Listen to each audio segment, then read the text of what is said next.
Salut, c'est Guillaume de la Forêt Comestible. Aujourd'hui, des plantations de plantes sauvages, notamment de la viorne aubier. La viorne aubier qui est une plante qu'on retrouve dans les haies, dans les talus régulièrement. Donc, c'est une plante qui fleurit blanc. Voici la floraison. De la famille de la boule de neige, qui est en fait la forme familière, la boule de neige. Et là, c'est la forme sauvage, donc la viorne aubier et la floraison. Donc on mange en fait la baie cuite de la viande aubier en confiture, voilà, confiture, genre confiture pour accompagner les plats. Donc c'est un arbre qui a un réel intérêt en forêt comestible. Alors après j'ai planté, après cette plante là, j'ai planté une autre plante, un autre arbuste. La viande, non, du genêt, donc un fixateur d'azote, hein, le Genista, donc le genêt abalé, qui a un gros rôle de fixateur d'azote et en plus de plantes mellifères. Donc très joli, hein, floraison jaune, très magnifique. Un réel intérêt à la forêt comestible aussi, hein. Même si ça se mange pas, c'est un autre intérêt d'apporter de l'azote aux autres plantes qui sont autour d'elle. Donc il faut en mettre des fixateurs d'azote, surtout que j'en avais pas mis beaucoup. Donc après, en plante sauvage que j'ai réinstallé sur la même ligne, il s'agit de la viorne. Je crois que c'est de la viorne que j'ai mis après. Oui, la viorne lantane, Viburnum lantana. Donc une autre viorne, de la famille, donc on peut dire de la viorne qu'on a vue tout à l'heure, ou le Viburnum tinus qui n'est pas consommable. La Viburnum tinus qui est en fait le laurier thym. Donc une floraison blanche aussi comme l'autre viorne. Voilà. Une feuille qui est un peu semi-persistante, hein, qui tombe dès qu'il commence à faire assez froid, mais qui reste quand même assez longtemps sur l'arbre. Donc ça c'est en fait le fruit.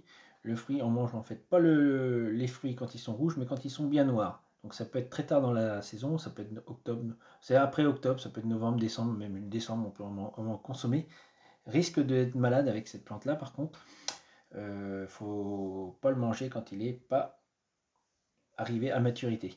Sinon, on peut attraper des gastro, donc il faut faire attention.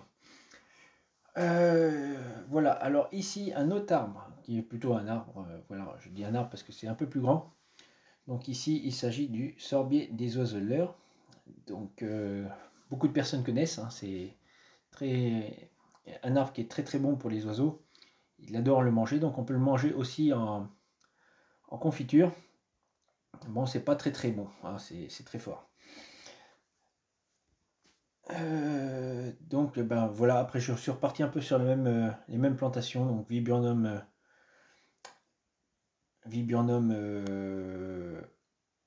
aubier, genêt encore de nouveau, de la viorne lantane, et j'ai fait une rangée comme ça. Donc la viorne lantane aussi, une autre chose, c'est une plante qui a énormément d'acariens, donc qui peut être intéressante dans la forêt comestible grâce à ça.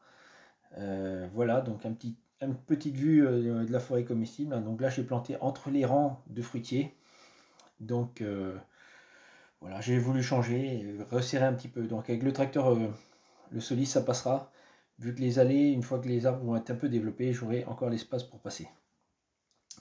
Toujours des viandes, hein, voilà. Et alors, j'ai un peu répété la même chose de l'autre côté parce qu'il me restait beaucoup de plants de viande qui m'ont été offertes par mon patron, donc intéressant. Vu que c'est des plantes qu'on plante en fait en haie bocagère. Donc la viande lantane, hein, la viande lantane qui est utilisée pour faire des flèches, car c'est des tiges bien droites, bien droites et bien comme il faut. Donc la viande lantane aussi, une particularité, c'est qu'on peut utiliser ces bourgeons pour se soigner dans certaines maladies. J'en parle pas parce que je connais pas les dosages, donc voilà, j'en parle pas. Et donc voici la plus grosse viande lantane qui a été plantée à la forêt comestible.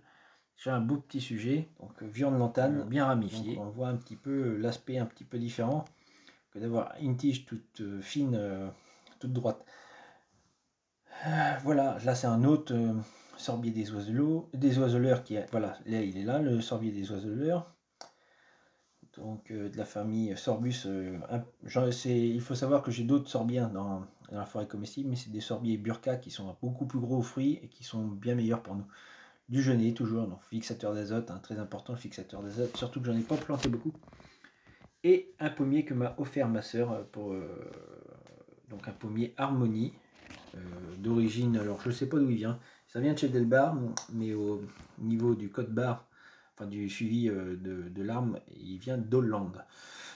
Voilà, autre plante que j'ai mis aussi, c'est de la vigne Noah. J'ai mis 2 pieds de vigne Noah, donc là vous avez une photo en fait du raisin Noah qui est très bon. Il a un peu de goût de fraise et de framboise, donc une vigne résistante aux maladies qu'on peut faire par bouture. Donc là j'en ai 2 installés dans la forêt comestible. Il me reste encore à préparer en fait les supports pour le guider après. Donc voilà, ça a bien marché. Autre chose, je vous souhaite une bonne journée et j'espère avant tout que cette vidéo vous a plu. Si c'est le cas, n'hésitez pas à mettre un j'aime et de vous abonner. Merci.